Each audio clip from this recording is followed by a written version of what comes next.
I think all of the members of Calypsus Brass are really committed to performing music by historically marginalized composers because it's great music. We don't choose anything that we don't love, that we don't want to play. We just want to uplift people's music so that it's heard of. I know when I was going through school, it was very rare that I came across music that wasn't by a dead white man.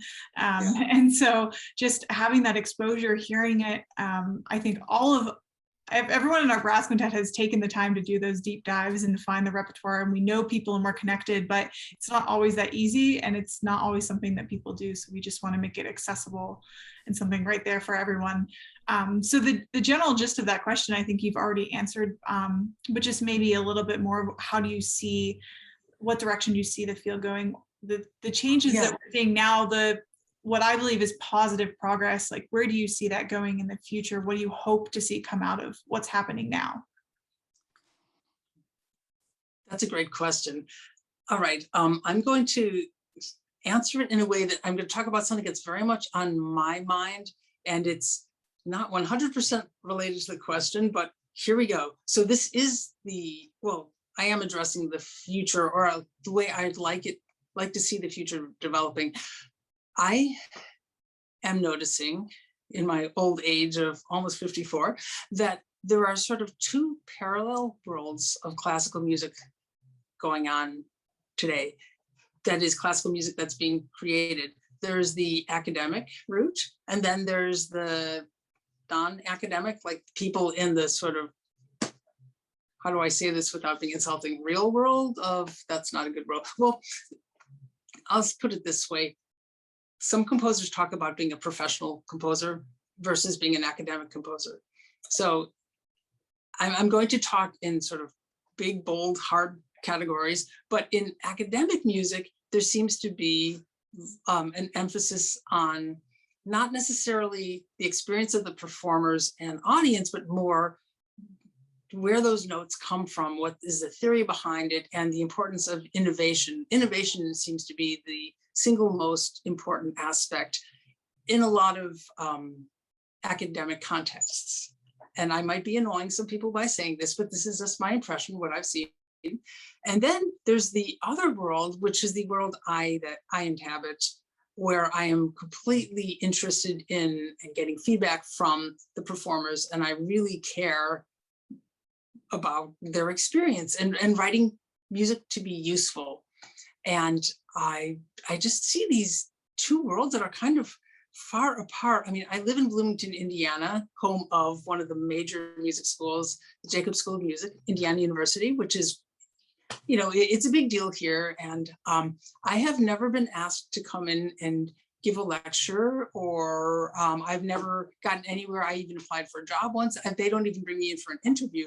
So it's just kind of interesting that, like, what I do in the world I inhabit is of no interest to, you know, that side of composition. And I would love to see these two worlds come together a little bit more, because I think there's value in both of them. And I mean, as a composer and artist, I wouldn't want to stagnate just indeed only writing C major, you know, but at the same time, I don't want to forget about the experience of the composer. I don't want to forget about the experience of the performers and audience, and only be thinking about, oh, how can I make this new? Oh, that hasn't been done before.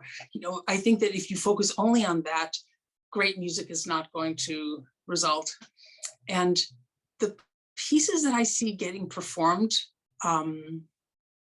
they're almost two parallel worlds that it happens. I mean, I see, like, for instance, I have some of my brass quintets that are being done on, like, a Boston Symphony concert a couple years ago, and Charlotte Symphony recently.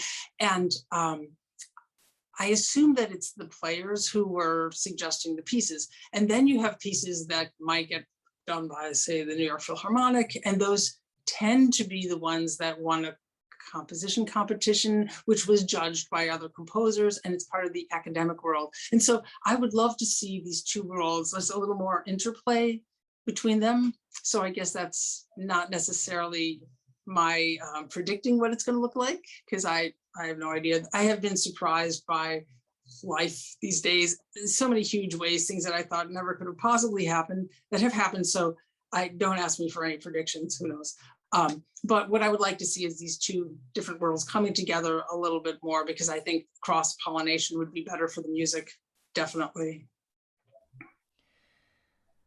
Yeah, that's a great goal, I think, and I think there's a parallel in performers as well of kind of maybe academic versus, you know, those of us who are out here playing the polka at the Oktoberfest. And, Yeah, you yeah. know, or I mean that's an extreme example, but the same thing is definitely happening on the performance side, and it's all kind of Mhm. interrelated. But what I really appreciate is a lot of what you're saying. Your concern for the audience and the performer really comes through.